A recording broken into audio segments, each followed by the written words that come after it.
Assalamualaikum warahmatullahi wabarakatuh. Allahumma sholli ala Sayyidina Muhammad wa ala ali Sayyidina Muhammad. Pemirsa yang dirahmati Allah, marilah kita simak ceramah dari Buya Syakur Yasin dengan tema Rahasia Kebahagiaan yang Abadi. Sebelumnya marilah kita perbanyak sholawat minimal 1000 kali sehari, agar hidup kita penuh barokah dan mendapatkan syafaat kelak. Jangan lupa berikan dukungan kepada channel kami dengan memberikan super thanks seikhlasnya. Marilah kita doakan semoga almarhum Buya Syakur Yasin diberi tempat terbaik di sisi Allah dan amal ibadahnya diterima. Amin ya robbal alamin. Ingin nggak Anda hidup bahagia? Nggak ada kesedihan, nggak ada ketakutan, selalu nyaman dan menyenangkan, damai, pengen kan? Tapi ketika satu saja, lepaskan rasa kepemilikan dalam dirimu juga tidak mudah. Ada beberapa langkah-langkah yang sesungguhnya memerlukan banyak pelatihan-pelatihan, atau kalau istilah kasarnya kudu dipendung dingin kah? Iya. Terus gempor beli bisa apa-apa kan nembe. Mending nangis mah, saklang rebe lah gitu mah. Iya. Baru dia merasa, setelah itu dia mulai merasakan bahwa dia tidak pernah memiliki apapun kok. Ini yang jadi persoalan adalah sesungguhnya Allah bukan hanya menciptakan tanganmu, tapi pekerjaan-pekerjaan yang dilakukan oleh tanganmu juga diciptakan oleh Allah. Iya, Allah menciptakan kamu mata.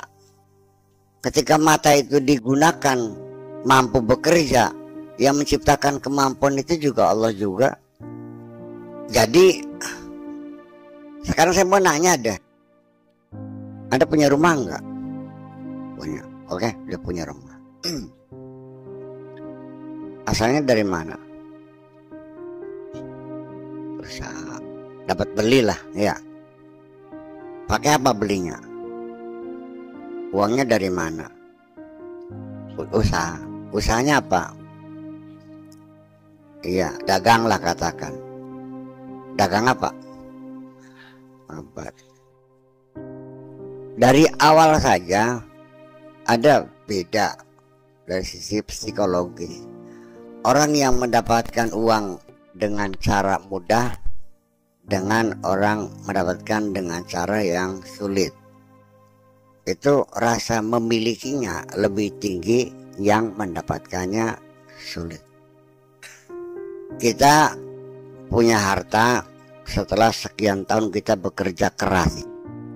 Tentu cara membelanjakannya penuh kehati-hatian, ada rasa sayang kan.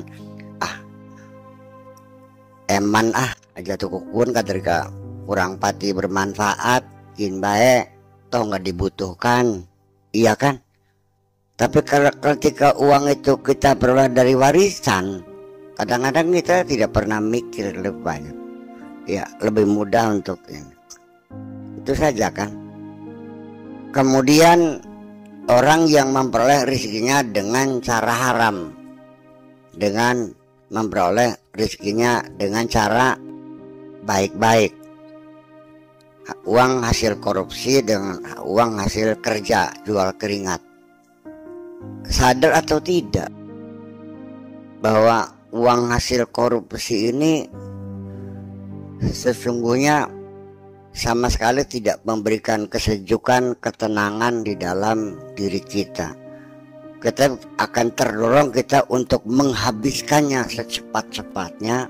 Yang penting dibelanjakan, dan selalu terdorong uang haram itu. Artinya, kenapa uang hasil korupsi itu kok sampai jatuh ke tangan foto-foto model, kepada artis cantik. Tapi ingat, ada juga uang korupsi juga nyumbang masjid loh, nyumbang pesantren juga. Semuanya itu nafsu. Nyoba masjid pesantren pun untuk menutupi kejahatannya, bukan untuk kebaikan kok. Betul nggak? Iya kan? Jadi ketika dia memperolehnya dengan cara haram, itu seperti bara api kok, panas ya. Ditambah lagi dengan rasa takut ya, tercekam dirinya. Ini ungkapan semacam ini dikatakan oleh Allah kok ya, innama ya'kuluna fi butunihim, makan api kok. Jadi Allah berbicara sejauh itu dan kita tidak pernah menghayatinya. Makan api, mama wangwa saudaraku. Jadi artinya apa? Sehingga materi yang kita miliki itu menjadi alat siksa terhadap diri kita sendiri. Sampai ngerawatannya bekeder gini, menyimpannya saya bingung. Akhirnya apa? Diatasnamakan kepada orang-orang yang baru dikenal. Pada asal ketemu BK ya udah kening ya atas nama orang lain. Setelah itu apa yang terjadi? Dia akan mengalami breakdown nerves. Breakdown nervous, runtuhnya saraf, jaringan saraf. Akhirnya apa? Kayak wong edan. Jadi biar pakai dasi, pakai jas, pakai rompi, mobil mengkilat juga. Melaku kebeli napak kan kah? Aja dengan tuh. Beli napak mau. Tidak akan ada kedamaian. Ini kan salah jalan. Salah jalan kan. Nah makanya itu sudah terlalu jauh. Makanya kita langsung ke poin pertama saja. Ini kita bicara tentang kepemilikan. Secara syariat itu ditolerir atau diakui sebagai kepemilikan syariat. Itu pun kalau engkau memperolehnya dengan cara yang benar, dengan aturan syariat, hasil jual beli, hasil hibah, hasil warisan dan sebagainya. Itu saja. Lalu setelah itu atas nama kita di dalam sertifikatnya yang kita simpen di mana tuh? Di lemari. Sertifikatnya, ya kan? Tapi hak kepemilikannya itu disimpan di hati kita kok. Jadi ada dua sertifikat. Sertifikat yang berupa tulisan di kertas disimpan di lemari. Sertifikat yang tidak tertulis ini disimpan di. Ini masalah kepemilikan. Dan semakin kita banyak memiliki, konsekuensinya kita semakin banyak menghadapi kesedihan. Saya akan mengatakan jujur, Bitarmi tukang burung ngoyos tidak pernah diterpa kesedihan kehilangan mobil. Tidak pernah diterpa kesedihan kehilangan jabatan. Tidak pernah diterpa dengan kesedihan apapun. Kenapa? Karena dia tidak punya apa-apa. Sungguh betapa bahagia orang yang tidak punya apa-apa itu. Mancing akal boleh. Jadi siapa yang lebih bahagia? Kamu atau Bitarmi? Ada yang lebih bahagia lagi di atas orang yang tidak pernah memiliki apa-apa, yaitu orang yang tidak pernah berpikir apa-apa.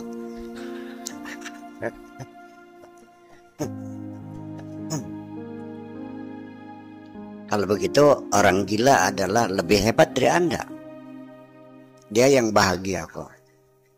Nggak pernah mikirin anak, nggak pernah gitu deh. Besok makannya apa dia nggak pernah mikir. Sadina-dina cengar-cengir baik. Kalau begitu ya lah, marilah kita beramai-ramai jadi orang gila semua. Ini kita bukan lagi ngayal ya, kita lagi menghayati kehidupan ini. Silakan Anda di rumah ada mobil, ada uang segala macam. Yang penting tidak pernah merasa memiliki. Anda silakan punya otak, punya kecerdasan, punya ilmu, punya pengalaman, ya kan? Tapi jangan digunakan untuk berpikir.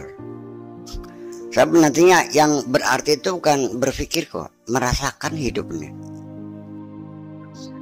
Karena agama itu bukan difikirkan, punya dirasakan. Ya begitu.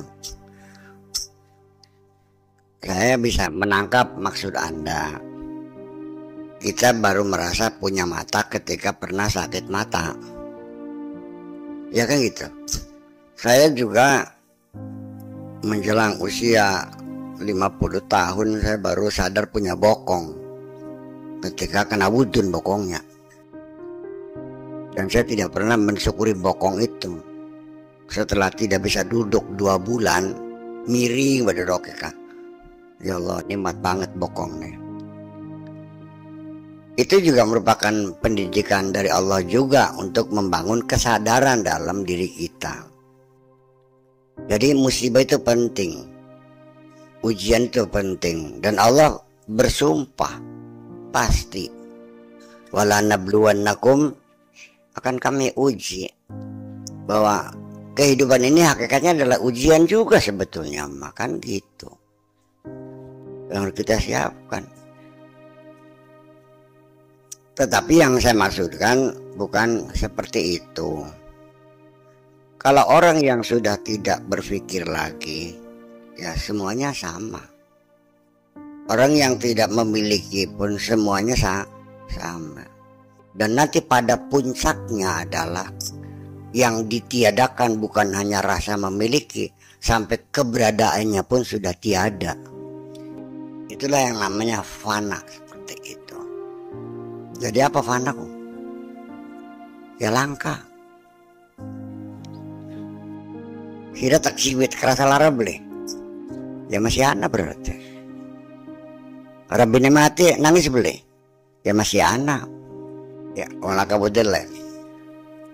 Jadi setelah diajak muter itu, pada akhirnya kesimpulan saya ternyata banyak orang bercita-cita ingin hidup bahagia, tapi dia sendiri tidak bisa mendeskripsikan kebahagiaan yang diinginkan seperti apa.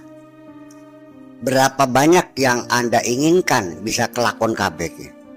Ternyata keinginanmu tidak pernah selesai. Dan terlalu banyak Anda punya keinginan. Lebih banyak mana yang tercapai yang dengan tidak tercapai. Berarti Anda masih menderita karena Anda lebih banyak sedihnya. Ketika Anda sudah memiliki mobil, ya kan gitu, di samping mental lebih lagi, Anda mempunyai kekhawatiran akan kehilangan mobil. Karena di balik kita merasa memiliki, memunculkan ketakutan akan kehilangan. Jadi lalu di mana kebahagiaan ini artinya? Bagian tak ubung-ubung begini bagian kita ngantok nih. Hampir paham. Ya bakal paham ngomong apa paham, bakal beli ngomong apa beli aja. Paham li paham. Encang apa embuh aja. Eder gini. Abdi paham, santrong mau paham ya. Encang priben embuh aja. Ya jadi memang dalam hidup ini banyak orang yang paham ngerasanya paham. Orang yang tidak pintar ngerasanya pintar. Orang yang tidak benar ngerasanya benar. Iya. Ya seperti itulah kira-kira. Jadi ternyata hidup kita dalam angan-angan kosong semuanya itu. Dan tidak jelas. Anda mengatakan saya ingin punya rumah. Tapi Saya tanya, kalau rumah siapa? Ya Empu ya sih. Anda pengen makan Black Forest. Apa sih Black Forest? Ya Curry Forest kan alas aja. Sih, atau temen. Garap mengat di Jakarta ngelayar ngetan. Ya Bandung duduk ngetan mana kok? Ngetan mas Surabaya mana? Setelah saya urai muter-muter nih, jadi saya ke Wong Waras, Bang Edan. Udah, sekarang saya hubungkan lagi. Ar-Rahmanir Rahim Malik Yaumidin apa? Malik Yaumidin. Sampai dari uran itu juga kita akan memilih apa yang bagusnya, Malik Yaumidin atau Malikim, panjang atau pendek mimnya. Keduanya bisa dibenarkan secara qiraat. Alhamdulillahirabbil alamin Ar-Rahmanir Rahim Maliki Yaumiddin bisa, atau Ar-Rahmanir Rahim Maliki Yaumiddin. Kalau Malikun raja, kalau Malikun pemilik. Yang hebat raja pemilik. Pemilik dong. Raja mah raja, tapi tanah selus itu bukan milik dia semua. Raja mah ngatur. Lebih berkuasa yang memilikinya. Kalau rakyatnya milik dia, mau diapain terserah dia. Tanahnya milik dia, mau diapain terserah dia. Lautannya milik dia, terserah dia. Hutannya milik dia, itu malik.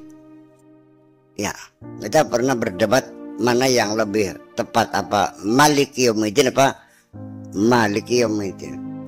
Secara the present memang kelihatannya raja lebih hebat, datangnya dikawal-kawal gitu ya, kalau dibandingkannya dengan pemilik sepeda.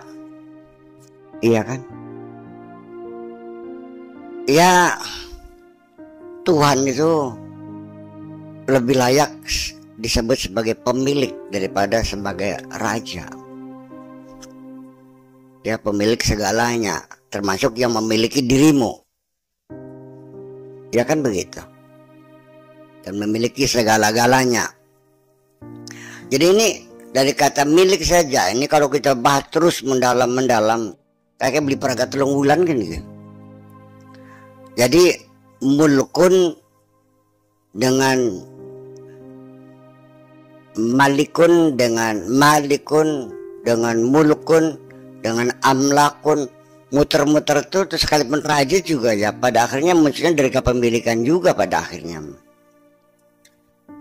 Hanya kalau raja yang dimiliki adalah kekuasaannya, ya kan begitu aja. Jadi pada akhirnya ya siapa yang punya kekuasaan tetap Allah juga. Hebat mana seorang pemilik dan seorang raja? Ya raja mah raja, tapi kalau dia tidak memiliki apa-apa. Raja juga beda, ada raja absolut seperti di Saudi Arabia dengan raja yang di Eropa, di negara-negara Skandinavia, ya raja. Ya tapi raja di sana nggak bisa ngangkat menteri, tidak bisa memutuskan, dia juga dapat gaji. Raja di sana hanya simbol. Yang mengatur negara Perdana Menteri. Perdana Menterinya yang ngatur adalah parlemen. Parlemen yang membentuk alatnya adalah rakyat. Kalau di negara Arab, apa namanya, kerajaannya absolut, ya raja bener-bener raja.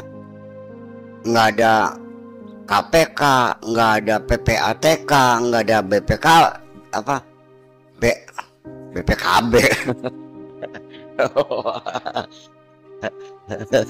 BPKB kan BPK ya, nggak ada parlemen, nggak ada partai, nggak ada. Memang ada partai di Saudi? Nggak ada. Parlemen? Nggak ada. Nah, bakal leman Raja Makanan bagian ya no ya. Iya. Non. Ya bukan artinya untuk menyusun RAPBN itu ya semau-mau aja. Gitu. Tetapi ini kan persoalan itu kan menjadi begini. Saddam Hussein presiden melalui pemilihan. Ada partai Ba'as, Hizbul Ba'as al-Arab al-Ishtiraki, namanya Hizbul Ba'as al-Arab al-Ishtiraki, partai Ba'as Arab Sosialis yang berkuasa, ada parlemennya, ada segala macamnya. Seorang khatib di masjid ketika salah ngomong pulang nama, ya nggak ada demo di sana, langsung habis. Tapi di Saudi seorang raja itu bertemu langsung setiap minggu, setiap hari Rabu itu ketemu dengan sang raja. Di situ rakyat berbicara bebas dan semua ditampung dan direalisasikan. Ini menjadi persoalan. Iya, wong Saudi kebagian mangan kabeh. Ya, jadi ujung-ujungnya sistem seperti apa yang kita inginkan? Ternyata ya bukan kerajaan, bukan demokrasi, bukan republik, bukan parlementer, bukan presiden. Satu intinya, keadilan sosial. Ini persoalannya. Ya gitu kan akhirnya mah. Ya begitu. Jadi kadang-kadang kita berpikir politik mubeng-mubeng masih beli paham baik kan? Iya. Seperti kami juga mencari kebahagiaan. So, kebahagiaan dalam pikiran Anda seperti apa? Coba silakan deskripsinya seperti apa kebahagiaan yang Anda cari itu. Ternyata kan nggak paham. Akhirnya apa? Ya kalaya pesejen je. Ujung-ujungnya luru duit. Kenapa? Semakin Anda merasa banyak memiliki, Anda meyakini itulah kebahagiaan semakin tinggi. Mobil dua orang, bahagia kan? Umat dua, tambah bahagia kan? Istri punya, hotel punya, kereta api, pesawat. Anda kan menyimpulkannya, waduh betapa bahagianya orang semakin banyak memiliki. Tetapi saya malam ini memperingatkan bahwa semakin Anda banyak memiliki, Anda semakin banyak memagut kesedihan. Kenapa? Semua apapun yang Anda miliki pasti akan hilang. Dan semua apapun yang Anda miliki satu ketika pasti akan ditinggalkan semua. Kesimpulannya, orang semakin kaya semakin takut mati.